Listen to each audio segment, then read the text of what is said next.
మహబూబాబాద్ జిల్లా గార్ల మండలంలో రేపు జరగనున్న వినాయక నిమజ్జనానికి రెవెన్యూ, పోలీసు, గ్రామ పంచాయతీ అధికారులు అన్ని ఏర్పాట్లు పూర్తి చేశారు.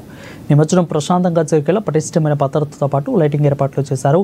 ఇక శాంతి భద్రతలకు ఎలాంటి విఘాతం కలగకుండా భక్తులు, మండల ప్రజలు సహకరించాలని అధికారులు కోరారు.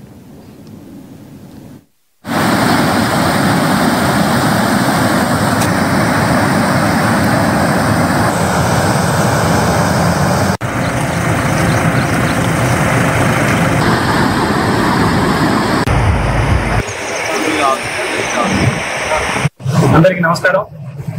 గార్ల మండల ప్రజలందరికీ కూడా నమస్కారం. గార్ల మండలంలో సుమారుగా 105 విగ్రహాలను వివిధ గ్రామాల్లో ఉన్న 20 గ్రామాల్లో కూడా ప్రతిష్ఠించడం జరిగింది.